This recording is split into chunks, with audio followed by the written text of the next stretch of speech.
Una radio con propósito. Una radio con visión. Una radio para todos. El Libertador, 1210 AM.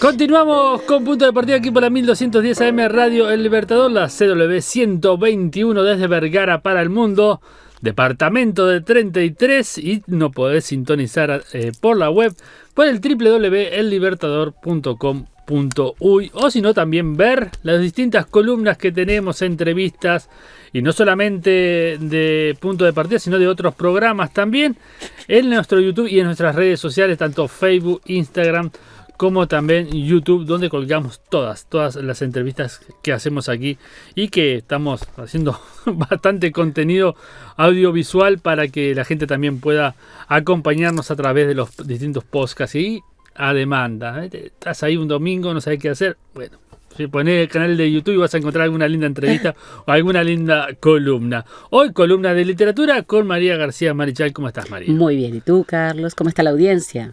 Un saludo para vos y para todos. Bueno, un gusto que estés con nosotros.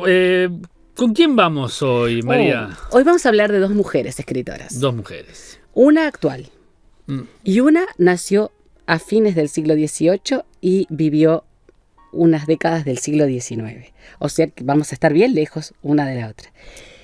Vamos a comenzar con la actual, que se llama Isabel Allende, y a la segunda yo te voy a preguntar a ver si conoces alguna obra de ella, porque cuando te la nombre vas a decir, ¿quién es? Pero no, estoy segura que vos conoces alguna obra de ella. Isabel Allende, vamos a comenzar hoy con Isabel Allende. Esta escritora chilena, que afortunadamente nos acompaña todavía, tiene 78, 79 años, algo así. Vamos a ver ahora en la fecha de su nacimiento. Es hija de diplomáticos, y su padre, Tomás Allende, era primo hermano de Salvador Allende, el presidente chileno que murió en el golpe de Estado, ¿verdad? Bueno, ella nació cuando su padre era embajador de Chile en Perú, o sea que nació en Lima. Es chilena por nacimiento, pero nació en Lima, Perú. Mira. El 2 de agosto de 1942, así que tiene 78 años tiene, los cumplió ahora en agosto, Isabel. Como te decía, Tomás, su papá, era primo hermano de Salvador Allende. Y su padre, ya desde que eran chiquitos, ella tenía 3 hermanos, los abocó a que estudiaran y a leer mucho. Entonces ella era una gran lectora desde que era muy chica. Cuando era muy chica y estando en Perú, su padre desapareció. Tú sabes que yo estuve investigando, no sé bien si desapareció porque se fue libremente. De pronto capaz que nuestros oyentes pueden darnos algún dato, o porque dejó la familia. La cuestión fue que no se supo más de Tomás Allende. Y entonces la esposa, la madre de Isabel y los hermanos, se quedaron solos en Lima y tuvo que volver a su país, a Chile, porque claro, él era el diplomático, estaban porque él era el embajador allí. Y no supe, indagué, estuve buscando hasta en diarios y todo, pero no supe. Así que si alguien tiene algún dato acerca de la forma de desaparición del padre de Isabel, nos lo hace llegar. Porque me extraña, desaparecido, como que se esfumó. O de pronto no se sabe qué fue lo que pasó realmente, ¿no? Claro. Bueno, la cuestión es que la madre, Francisca Llona, con doble L, se fue para la casa de sus padres, a Chile, y bueno, a los años se casó con otro diplomático, un señor llamado Huidobro, al que movieron varias veces, digamos, de lugar, como embajador o como diplomático encargado de determinados asuntos. Entonces Isabel pudo estudiar en el exterior, en colegios de muy alto nivel. Y es bilingüe, ¿no? Ella tiene la ciudadanía estadounidense, además. Habla castellano, por supuesto, por ser chilena, y habla inglés. Y creo que habla francés también. Es una mujer muy, muy inteligente. Estudió periodismo, cuando volvió a Chile, estudió periodismo, siendo más grande. Escribió cuentos infantiles y fue redactora y columnista, tanto en la prensa escrita como en la televisión. O sea, redactaba en la televisión principalmente como conductora, pero además como productora. Por eso digo que redactaba, ¿no? Claro. Era su fuerte era la parte de redacción. En 1960 entró a formar parte de la FAO. La FAO es la Organización de las Naciones Unidas para la Alimentación y la Agricultura. E hizo un trabajo muy interesante tratando de ver en Chile principalmente, digamos, la producción, el tipo de producción, cómo vivía la gente. Estaba siempre preocupada por las clases más vulnerables, digamos, por la gente más vulnerable, no vamos a hablar de clases, por los pobladores más vulnerables, por los campesinos más pobres. Y bueno, eso hizo un trabajo interesante. En 1962 se casó con Miguel Frías, del que después se divorció varios años después. Creo que estuvieron 8 años casados. Tuvo 2 hijos con él, sus únicos 2 hijos, que son Paula, fallecida tempranamente, y Nicolás. Paula murió en 1992, cuando tenía 29 años, de porfiria. La porfiria es una enfermedad sumamente extraña. Se dan muchas sintomatologías de porfiria, pero, por ejemplo, una es la hipersensibilidad a la luz en la piel. Hay un trastorno del metabolismo enorme y hay fuertes dolores de abdomen, de pecho, de piernas, y eso hace que la persona vaya, digamos, decayendo notoriamente, que fue lo que le pasó a Paula, ¿no? O sea, vivía en la oscuridad y debido a que la luz le hacía muchísimo mal y tenía fuertísimos dolores abdominales. Depende de la persona, puede atacar estreñimiento o diarrea, porque los intestinos es como el núcleo de la enfermedad.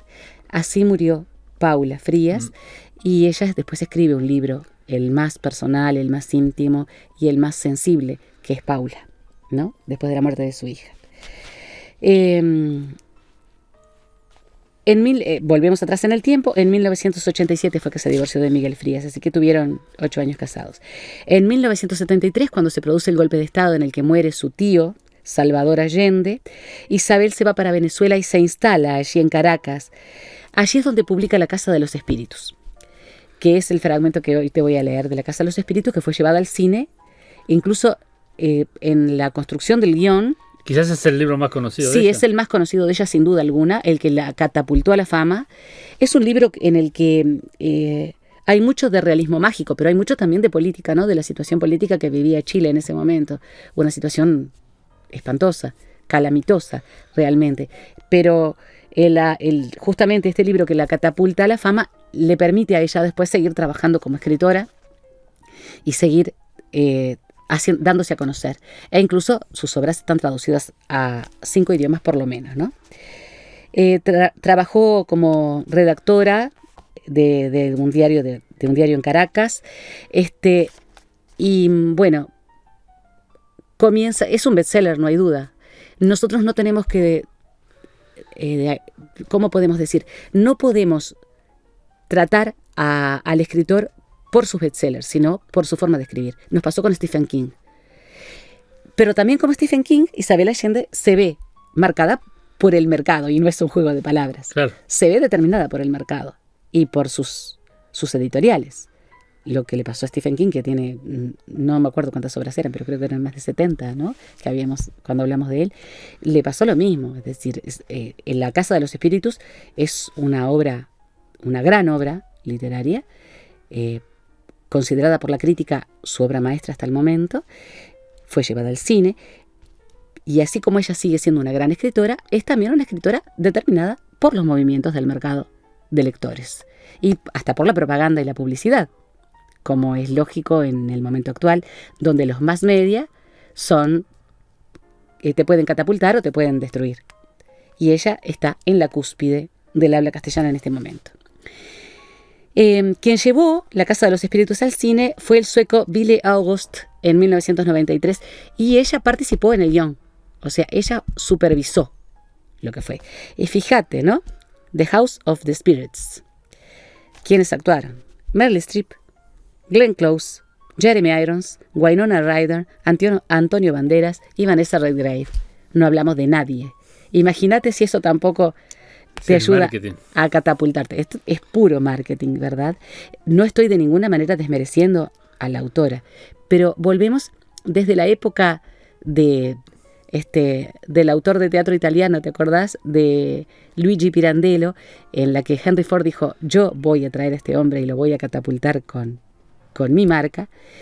De alguna forma, los autores actuales que llegan a este boom literario tienen mucho que ver con el marketing. Acá tenemos una película con monstruos del cine, ¿no?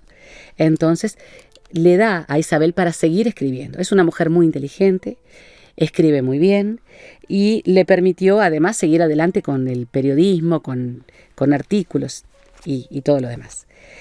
2 años después de publicar La Casa de los Espíritus apareció De Amor y de Sombra. En esta historia de amor, ella, que es muy imaginativa, teje hechos de la política chilena, como las desapariciones, que en Chile fue algo monstruoso, aquí también las hubo, en otro número, también es como país chico, una desaparición, aunque sea uno, es horrorosa igual. Totalmente. Pero en Chile fue cataclísmico, aquello fue espeluznante.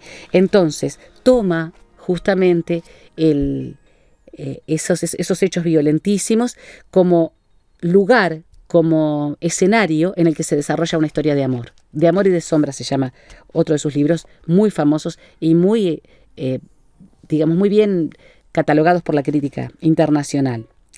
Después de estas 2 grandes creaciones, publicó Eva Luna en 1987, El Plan Infinito en 1991, Paula en 1994, en 1992 había muerto su hija, Afrodita en el 98, Hija de la Fortuna en 1999, Retrato en Sepia en 2000, el libro de memorias, su propio libro de memorias que se llama Mi País Inventado en 2003, El Amante Japonés, y hay varios más en los últimos años. O sea que es también, como decíamos, una escritora marcada por la necesidad de su público y de las editoriales, ¿no?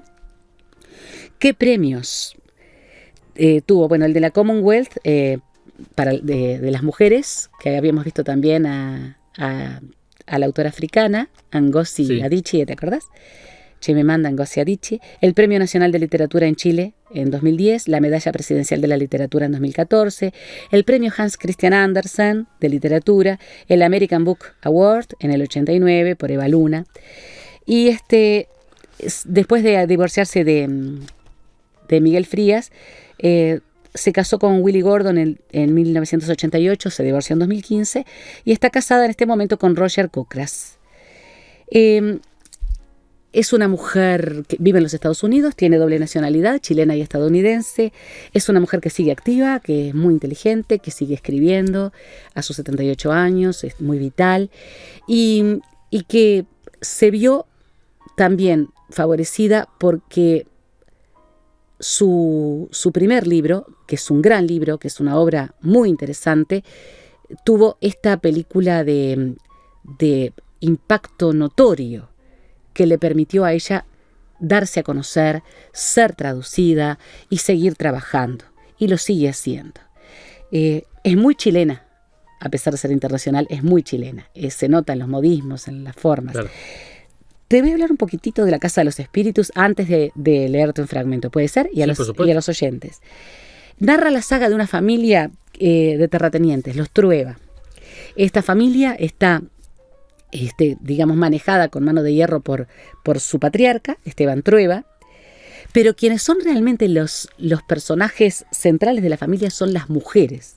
Allí, por eso en la película vimos tantos nombres como Glenn Close, Winona Ryder, Meryl Streep, etcétera, ¿no? Vanessa Redgrave, nada menos. Entonces, habla justamente de cómo esas mujeres se van manejando en una sociedad absolutamente patriarcal, en una familia dominada por su patriarca, por Esteban Trueba, y cómo se va desarrollando su vida a medida que Chile se va viniendo abajo, se va resquebrajando, se va deshaciendo. Es muy interesante, tiene realismo mágico, por eso La Casa de los Espíritus, y está también planteando una realidad de su época que marcó a la historia de Chile hasta el momento actual. Es decir, que es realmente una obra interesante para ver. El imperio construido se va deshaciendo hasta la entrada de la dictadura. Te puedo leer un fragmento del capítulo 1. Capítulo 1, de La Casa de los Espíritus. Barrabás llegó a la familia por vía marítima, anotó la niña Clara con su delicada caligrafía. Ya entonces tenía el hábito de escribir las cosas importantes y más tarde, cuando se quedó muda, escribía también las trivialidades, sin sospechar que 50 años después sus cuadernos me servirían para rescatar la memoria del pasado y para sobrevivir a mi propio espanto. El día que llegó Barrabás era Jueves Santo. Venía en una jaula indigna, cubierto de sus propios excrementos y orines, con una mirada extraviada de preso miserable e indefenso, pero ya se adivinaba, por el porte real de su cabeza y el tamaño de su esqueleto, el gigante legendario que llegó a ser. Aquel era un día aburrido y otoñal, que en nada presagiaba los acontecimientos que la niña escribió para que fueran recordados y que ocurrieron durante la misa de 12 en la parroquia de San Sebastián, a la cual asistió toda su familia. En señal de duelo, los santos estaban tapados con trapos morados, que las beatas desempolvaban anualmente del ropero de la sacristía, y bajo las sábanas de luto, la corte celestial parecía un amasijo de muebles esperando la mudanza, sin que las velas, el incienso o los gemidos del órgano pudieran contrarrestar ese lamentable efecto. Se erguían amenazantes, bultos oscuros en el lugar de los santos de cuerpo entero, con sus rostros idénticos de expresión constipada, sus elaboradas pelucas de cabello de muerto, sus rubíes, sus perlas, sus esmeraldas de vidrio pintado y sus vestuarios de nobles florentinos. El único favorecido con el luto era el patrono de la iglesia, San Sebastián, porque en Semana Santa le ahorraba a los fieles el espectáculo de su cuerpo torcido en una postura indecente, atravesado por media docena de flechas, chorreando sangre y lágrimas, como un homosexual sufriente, cuyas llagas, milagrosamente frescas gracias al pincel del padre Restrepo, hacían estremecer de asco a Clara. Y sigue.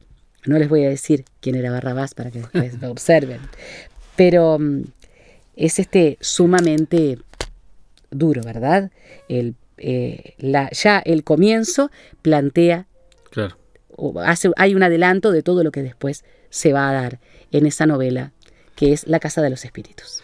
Bueno. Aquí dejamos a Isabel. Perfecto, Isabel Allende, y ahora nos vamos a ir para Europa, sí, con la autora de una novela que es muy interesante.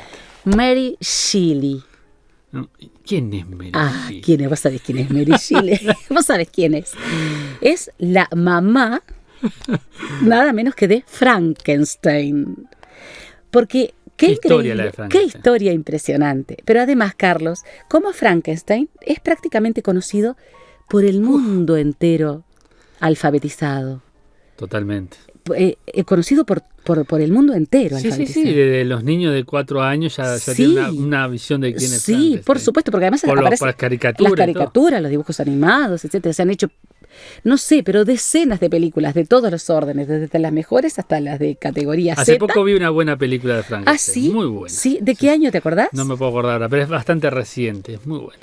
Mirá qué y bastante fiel al libro. Mirá qué importante, importante. Porque Mary Shelley, sí, queridos oyentes, la autora de Frankenstein, que en realidad el nombre es Frankenstein o el moderno Prometeo, y otros le llaman el monstruo de Frankenstein porque después vamos a ver que el monstruo no tenía nombre en realidad, pobrecito.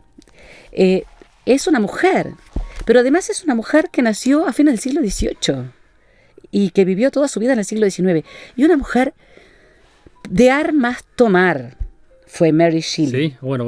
Vamos a ver quién era Mary Shelley y su madre también. Mary Wollstonecraft Godwin era su nombre su nombre por nacimiento. Mary Wollstonecraft Godwin. En realidad, Wollstonecraft es el apellido de su madre. Viste que pueden elegir los ingleses y los estadounidenses ponerse el apellido de su madre, pueden elegirlo. Y Godwin era el apellido de su papá. Nació el 30 de agosto de 1797. Estaba terminando el siglo XVIII. Estábamos después de la Revolución Francesa, ¿verdad? En Somerstown, Londres, o sea, en la localidad londinense, en el Reino Unido, y murió muy joven, a los 53 años, el 1 de febrero de 1851 en Chester Square, también en los alrededores de Londres. Fue narradora, ensayista, biógrafa y dramaturga. O sea, no, lo único que escribió no fue Frankenstein o el moderno Prometeo. Y claro, la conoce el mundo por Frankenstein, pero muchos no saben, conociendo a Frankenstein, que su autora es Mary Shelley. Ahora, su madre, que se llamaba Mary también, Mary Wollstonecraft, Escribió en 1792 Reivindicación de los Derechos de la Mujer. Vos fijate de lo que te estoy hablando. Era una feminista a ultranza, la madre de Mary Shelley. Y fue la primera corresponsal, periodista, una periodista corresponsal. ¿Sabés qué fue lo que fue relevando y mandando a Londres? No. La Revolución Francesa. Mira. La siguió toda. La Revolución Francesa, todo lo que pudo, por lo menos, ¿no? O sea que fue periodista también. Mary Wollstonecraft, gran escritora. En la actualidad se están empezando a conocer sus obras. Fue poeta, fue también una gran defensora de los derechos de la mujer. Escribió hasta sobre filosofía. Y bueno, fue la gran admiración que tuvo siempre Mary por su mamá, porque Mary murió a los pocos días que nació su hija. O sea, la mamá murió a los pocos días que nació nuestra Mary Shelley. Eso la marcó profundamente a Mary, perder a su mamá. Su padre era el filósofo William Godwin, que tiene obras que incluso se estudian en la universidad. Quiero decir que en nuestra universidad se estudia Godwin. Y de esta escritora feminista, Mary Wollstonecraft, cuya obra está resurgiendo. Como murió, su papá al poco tiempo se casó con Mary Jane Clairmont, que tenía 2 hijos de un matrimonio anterior. Una de ellas le decían Claire Clairmont, en realidad se llamaba Jane, y después la vamos a ver de nuevo en la historia de Mary, ¿no? ¿Qué sucede? Que Mary se sintió siempre la culpable de la muerte de su mamá, porque como murió en el pauperio, como murió después aparentemente de una infección porque tenía fiebre, sintió que ella había sido la causante de la muerte de su madre. Su madre, un potencial impresionante, murió muy joven.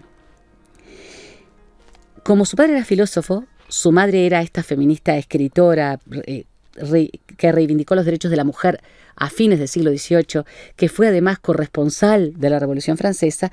Seguro estuvo en un ambiente de intelectuales y creció rodeada de libros.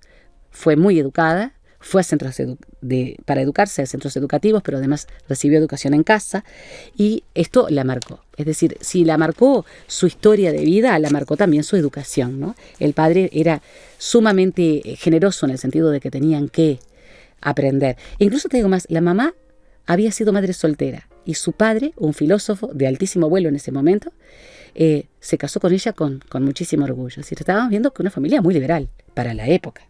Sí. Estamos hablando de Inglaterra de la época, una de las sociedades más clasistas de toda la historia, ¿no? En 1814 comenzó una relación amorosa con el poeta Percy B. Shelley, que visitaba al padre de Mary porque admiraba el intelecto de este señor, de este filósofo. Le encantaba tener conversaciones con él, pero fue creando un vínculo con Mary y finalmente se enamora de ella. Él estaba casado con una muchacha llamada Harriet, pero bueno, enamorados con la manera de pensar tan absolutamente liberal y feminista de Mary, se escaparon a Francia y después de que él se divorcia de su esposa Harriet, se casan en Francia. Mary y Percy Shelley, el poeta, ¿no? Que esto va a determinar que, bueno, cuando en el año que ellos se casaron, Harriet se suicidó. Esto también la va a marcar mucho. Se sintió muy culpable por eso. Claro, ¿cómo, siendo tan jovencita, habiéndose recién casado, escribe? Porque cuando escribió Frankenstein o el moderno Prometeo, tenía menos de 20 años. Estamos hablando de una adolescente. Sí. En la época era una mujer casada. No olvidemos que en la época, ya a esa edad, 15 años ya. Exactamente, ya prácticamente 14, 15 años, eras una mujer en edad de casarte. Pero estamos hablando de que escribió Frankenstein cuando tenía menos de 20. Y es una obra maestra, no tanto del terror, porque ella vamos a ver cuál es la historia de por qué escribió Frankenstein. Es muy particular esa historia. Lord Byron, el poeta Lord Byron, de quien vamos a hablar en algún momento, uno de los poetas más grandes de la lengua inglesa de todos los tiempos, un escritor que marcó toda una historia de la literatura inglesa. Yo creo que es uno de los padres fundadores de la poesía inglesa, Lord Byron. Tenía una casa de verano en Suiza e invitó a Percy Shelley y a su esposa Mary Shelley a pasar un verano. Y un día de tormenta, como te digo, viste que el terror da para todo, un día de tormenta, les propuso que cada uno de los que estaban presentes escribieran una historia de terror. Entonces, ganó. Ganó. Pero ganó hasta el día de hoy, sigue ganando Mary Shelley, aunque se hiciera de nuevo la propuesta. Estaban allí el dueño de casa, Mary, su esposo Percy, el médico y secretario de Lord Byron, que se llamaba William Joseph Polidori, que también era escritor, y la amante de Lord Byron, que era la hermanastra de Mary, que se llamaba Jane Clairmont, hija de la esposa de quien crió a Mary, digamos, ¿no? Le decían Claire Clairmont, pero en realidad se llamaba Jane. Unos días después de la propuesta, yo después te voy a leer el prólogo, porque el prólogo de Frankenstein está escrito por Mary, les presenta y les lee Frankenstein o el moderno Prometeo. Por supuesto que ganó, como decís vos, ni hablar. Y era el verano europeo de 1817. O sea, todavía no tenía 20 años, claro. Mary. Era una adolescente prácticamente. Y se convirtió en un clásico de la novela gótica. Recordemos la novela gótica, ¿verdad? La novela gótica, que es típica del siglo XIX, es una novela que casi siempre es epistolar, o sea, se escribe mediante cartas. Casi siempre es epistolar. Es una novela en la cual en esas cartas se va desarrollando toda la historia, es una historia que generalmente empieza muy bien y que se va desmoronando hasta el final, que es un final casi siempre trágico. O sea, si van a leer novela gótica, recuerden que siempre va a tener un final trágico, inevitable y casi siempre con mucho drama, ¿sí? Casi siempre es muy, muy duro los finales de la novela gótica. Y es el clásico de la novela gótica, conocido por todo el mundo, además, por cómo creó a este personaje tan especial, porque además Frankenstein es entrañable. Frankenstein es una criatura entrañable. Sí, en realidad Frankenstein es el creador. Claro, el monstruo de Frankenstein. La criatura no tiene nombre. No tiene nombre. En realidad es Frankenstein, el científico Frankenstein. Y aquí vamos a ver una de las ideas de Mary, ¿no? Porque Mary le tenía mucho miedo a la ciencia. Le tenía mucho miedo. Estamos hablando, sé que estamos hablando de principios del siglo XIX, pero la ciencia estaba en pleno positivismo, ¿no? En el desarrollo de todo lo podemos saber a través de la ciencia. Mary le tenía mucho miedo hasta qué punto el hombre podía llegar con eso. Y el monstruo de Frankenstein, porque el científico Frankenstein es el que le da el nombre, todos conocemos al monstruo de Frankenstein por el nombre de quien lo crea en la ficción, era entrañable realmente. Terminando con la historia de vida de Mary. Desde 1818, Mary y Percy vivieron en Italia. Tuvieron 4 hijos. 3 murieron chiquititos. O sea, Mary tuvo pérdidas terribles. Y él se murió ahogado en 1822. O sea, en esos 8 años que estuvieron casados, fue durísimo. Sí. Durísimo. Murió ahogado justamente en el verano, ¿no? En uno de los lagos italianos. Entonces ella vuelve a Inglaterra con su hijo, el único hijo sobreviviente, Percy Florence, y allí continuó escribiendo. Escribió una novela futurista, El último hombre, en 1826, una novela histórica llamada Valperga en 1823, o sea, un poco antes, y antes aún Matilda, que es una historia incestuosa, muy dura, y que no vio la luz, no se publicó hasta 1959. O sea que estuvo durante muchísimos años como proscripta, digamos, debido justamente a la temática, ¿no? Era una mujer muy especial, de armas tomar, era de un carácter muy fuerte, sumamente feminista, tomaba las determinaciones, cayera quien cayera, de ahí que, por ejemplo, se casó con Percy, ¿no?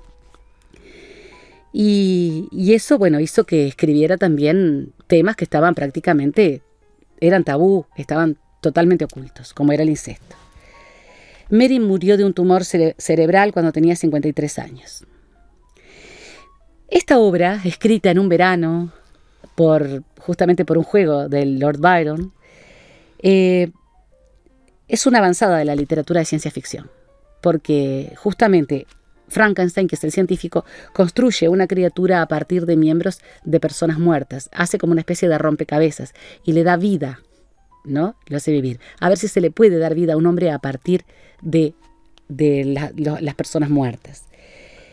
Pero en realidad, el trasfondo de Frankenstein o el moderno Prometeo es una alegoría de la soledad, de la exclusión y de cómo la sociedad te puede radiar hasta destruirte.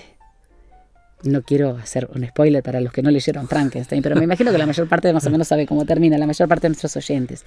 Cómo no se lo comprende. Por eso el monstruo de Frankenstein no es un monstruo, es una criatura. La criatura de Frankenstein es un ser entrañable. Porque, por ejemplo, conoce sobre la propiedad, conoce sobre... también se siente huérfano, sabe que los demás tienen madre y él no. Siente su orfandad. De alguna forma también es lo que se sintió Mary, ¿no? Se sintió siempre una huérfana. Conoce, por ejemplo, conoce acerca de la vida de los otros, sabe la criatura, se siente solo y se siente incomprendido, reconoce la diferencia entre los ricos, los más ricos y los más pobres, y no la entiende. Que es también un poco lo que le pasaba a Mary, que no podía aceptar que hubiera, como en aquella época, y que también existe hoy en día, esa misma singularidad, ¿no? Aquellos que son obscenamente ricos y aquellos que son pobres hasta la destrucción de la persona. Y la criatura siente esa desigualdad y no la puede comprender. Entonces, también hace Mary aquí una denuncia acerca de la enorme diferencia de su sociedad. Una de las frases que decía Mary permanentemente en sus escritos, yo la leí un par de veces en sus obras: el recuerdo de mi madre ha sido el orgullo de mi vida. Era como un mantra para ella. Ella quería ser como su madre, feminista, luchadora por los derechos de las mujeres, por la igualdad de oportunidades en las personas. Lo que pasa es que, claro, murió muy joven en una época en la cual la mujer no tenía acceso a la política, no tenía acceso más que en este caso, a escribir. Y bueno, agradezcamos que su obra fue publicada y trascendió, como le pasó a Jane Austen. Agradezcamos. ¿Cuántas mujeres habrán escrito cosas que ni siquiera sabemos y que fueron olvidadas o hasta destruidas? Porque la mujer era una persona de segundo orden en esa sociedad. Y el temor a la ciencia. Ella le tenía espanto a lo que podía ser la ciencia. Un poco lo que a nosotros nos pasa con la tecnología hoy en día. Tenemos miedo de que nos vayan a mandar y nos vayan a gobernar los androides o bueno, a veces nos dominan, ¿no? Cuando estás con el teléfono todo el día esperando a ver, de alguna forma estamos dominados por la tecnología. Pero en realidad ella le tenía mucho miedo a lo que la ciencia podía hacer. Yo quiero decir que para mí la ciencia es maravillosa.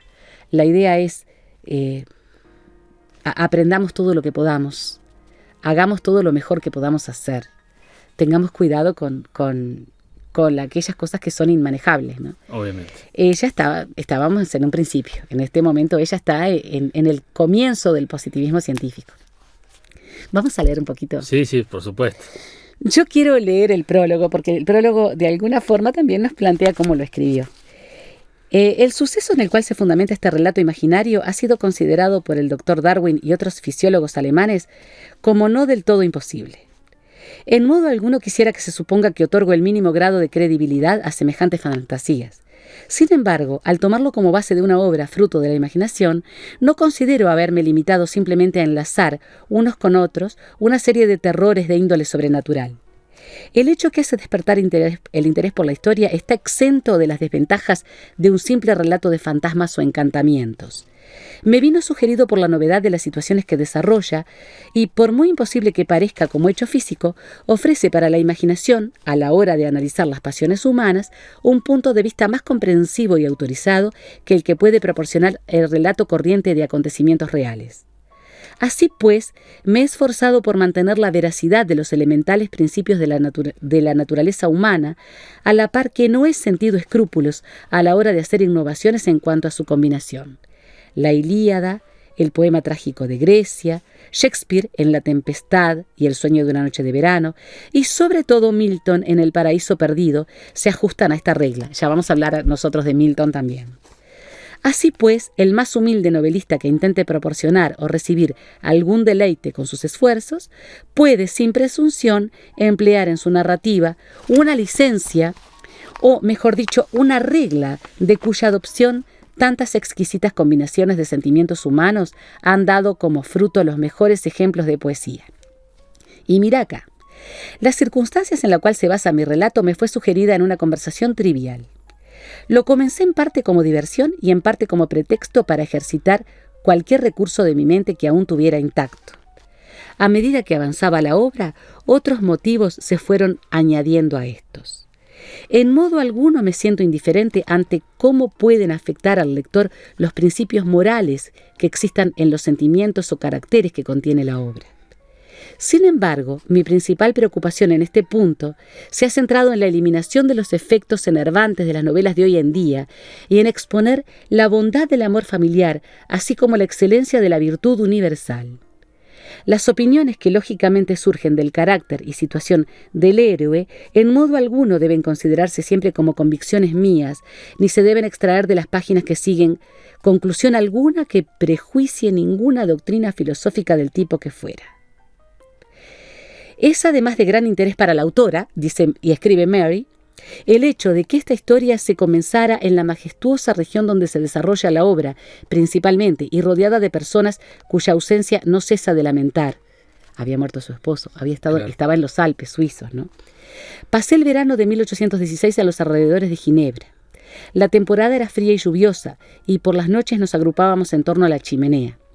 Ocasionalmente nos divertíamos con historias alemanas de fantasmas que casualmente caían en nuestras manos. Aquellas narraciones despertaron en nosotros un deseo juguetón de emularlos. Otros dos amigos, cualquier relato de la pluma de uno de ellos resultaría bastante más grato para el lector que nada de lo que yo jamás pueda aspirar a crear, y yo nos comprometimos a escribir un cuento cada uno basado en algún acontecimiento sobrenatural. Sin embargo, el tiempo de repente mejoró, y mis dos amigos partieron de viaje hacia los Alpes, donde olvidaron, en aquellos magníficos parajes, cualquier recuerdo de sus espectrales visiones. El relato que sigue es el único que terminó. Y aquí empieza Frankenstein o el moderno Prometeo. Ella después, este prólogo es muy, muy pintoresco, porque habla justamente de cómo ella y Lord Byron y Shelley y las otras personas que estaban aquí crearon obras que se perdieron y ella lo terminó. Nunca creyó que fuera a impactar como impactó en la sociedad de su época, pero me imagino que muerta muy joven, nunca pensó. Bueno, estaba buscando aquí una filmografía sobre Frankenstein. Hay más de 1500 películas y series de... ¡Qué impresionante! Mary. Entre series, entre dibujitos, hay más de 1500 obras. Más de 1500 obras. Bueno, Mary, estés donde estés, podés sentirte orgullosa que aquí por lo menos estamos recordando tu nombre, y es muy importante que piensen que no es del creador del dibujito animado ni de la película de zombies. 1500 entre series, dibujos... todo lo que hay de filmografía. Impresionante. ¿Qué tal, Mary Shelley? Bueno, yo les recomiendo la película que elige hoy, es del año 2015, se llama Víctor Frankenstein. Que es el nombre del científico. Que es el nombre del científico, que está pronunciada por Shane McCoy. Igor, que es el ayudante, que es Daniel Radcliffe, el de Potter. Harry Potter, claro. Y Spencer Winding es el monstruo que no tiene nombre. La criatura, como le dicen, la criatura, exactamente. Es, bueno, para ver esa película, yo no la he visto, así que... 2015, bastante fiel al libro. Faltan cosas del libro, obviamente, pero... Claro, el libro es muy extenso. O sea, yo admiro, se ve que Mary se encerró y lo escribió, porque a los pocos días ya lo tenía listo. Para editar tuvo que corregir muy poco. Bueno, así que ya saben quién es la autora de este entrañable personaje que es la criatura del monstruo de Frankenstein. Bueno, también la invitación al café literario y al taller literario. Sí, por favor. Nosotros tenemos nuestros dos teléfonos. Tú tenés el de Sandra. Sí, que es 099-990-204. Exacto, y el mío 099-702-381. Estos teléfonos les permitirán a ustedes encontrarse con nosotras. Pueden inscribirse los que viven cerca de Las Piedras. Nosotros estamos en Las Piedras, pero quienes viven lejos, quienes son de Vergara, de las localidades del interior. Y del exterior también, por supuesto, que han ingresado. Hemos estado trabajando con gente del exterior que nos han leído sus poemas, sus obras. Puede ser por plataforma. Entonces, llámenos o entren al Facebook de Sandra del Río, búsquenla por Sandra del Río y la van a encontrar. Estamos abiertos a que estén lo que resta de este año. Nosotros terminamos nuestro taller en la última semana entre Navidad y Año Nuevo y luego nos retomamos en febrero, porque nos vamos a dar un descanso, pero ya estamos aceptando inscripciones para el año 2021. El 2021 será mejor que este y va a ser más presencial seguramente. Seguramente. Bueno, gracias María por este espacio y nos reencontramos en el próximo. Un placer. Un saludo para vos, un abrazo grande, la audiencia.